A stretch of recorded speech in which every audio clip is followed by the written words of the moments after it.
राजनीति में जब नेतृत्व की परिभाषा बदलने लगी, जब संवेदनशीलता की कमजोरी और आक्रोश को साहस माना जाने लगे, तब कुछ चेहरे ऐसे होते हैं जो सत्ता के शोर में सच्चाई की धीमी लेकिन गूंजती हुई आवाज बनते हैं। राहुल गांधी आज ऐसे ही एक चेहरे के रूप में उभर रहे हैं। एक ऐसे नेता जो केवल मंच से भाषण नहीं देता बल्कि जमीन पर चलकर उन रास्तों से गुजरता है जहां जनता की तकलीफें बिखरी होती हैं। ऐसे वक्त में जब देश के प्रधानमंत्री टीवी कैमरों के सामने चमचमाते भाषणों में भविष्य की तस्वीरें खींच रहे होते हैं, राहुल गांधी उन लोगों के साथ खड़े होते हैं जिनका वर्तमान ही उजड़ चुका है।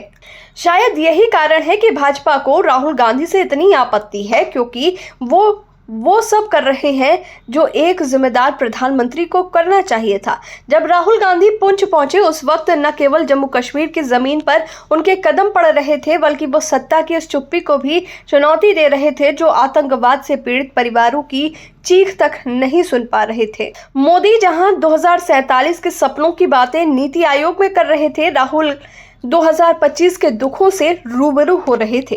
एक तरफ आदर्शों की योजना थी, दूसरी ओर जमीनी सच्चाई, और इसी फर्क ने दोनों नेताओं की प्राथमिकताओं को साफ कर दिया।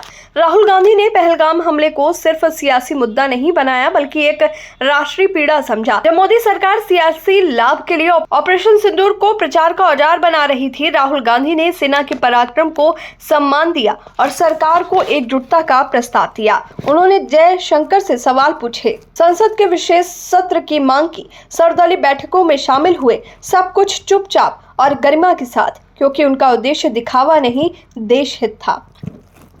मगर मोदी सरकार को इससे भी तकलीफ हुई, क्योंकि राहुल ने उस मंच पर खड़े होकर जनता की आवाज को आगे बढ़ाया जिसे भाजपा केवल नारों और पोस्टरों से भर देना चाहती थी। प्रधानमंत्री मोदी ने अपने भाषणों को जिस तरह से फिल्मी संवादों में बदल दिया है, मेरी रगों में सिंदूर दौड़ता है, उससे स्पष्ट है कि वो एक सामान्य नागरिक नहीं, एक अति मानवीय छवि का निर्माण करना चाहते हैं। यही आत्ममुग्धता उन्हें लोगों की पीड़ा से दूर करती जा रही है। कभी वो कहते हैं कि वो जैविक नहीं है, कभी कहते हैं उनके खून में व्यापार है, कभी धर्मनिरपेक्षता और अब सिंदूर। ऐसे में ये सवाल वाजिब है कि क्या देश को ऐसा नेतृत्व चाहिए जो हर बार अपनी पहचान बदलता रहे, या ऐसा नेता चाहिए जो देश की पहचान को मजबूती से थामे रखे। राहुल गांधी ने सवाल पूछे हैं, स्पष्ट, तर्कपूर्ण और जरूरी, क्योंकि कोई देश पाकिस्तान की निंदा में हमारे साथ खड़ा नहीं हुआ। ट्रंप से मध्यस्थता की बात किसने की? मणिपुर और पुलवामा जैसे मुद्दों पर चुप्पी क्यों है? सरकार की असफलताओं की सूची लंबी है, लेकिन भाजपा के पास जवाब नहीं है। इसके बजाय राहुल को देश विरोधी करार देना आसान है। यही भाजपा की रणनीति रही है। सवाल पूछने वालों को खलनायक बना दो ताकि जवाब देने की जरूरत ही ना रहे। लेकिन इस रणनीति की उम्र अब खत्म हो रही है। जनता महसूस करने लगी है कि सवालों से भागना जवाबदेही से भागना है।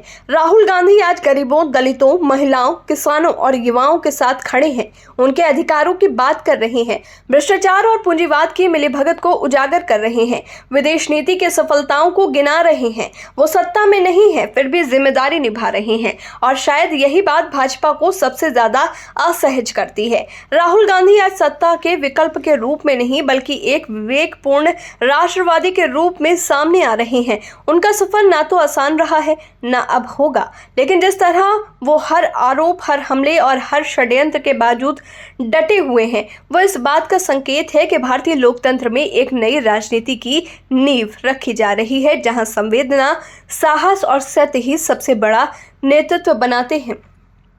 भाजपा की नाराजगी इसलिए नहीं है कि राहुल गलत हैं, बल्कि इसलिए है कि वो बहुत कुछ सही कर रहे हैं।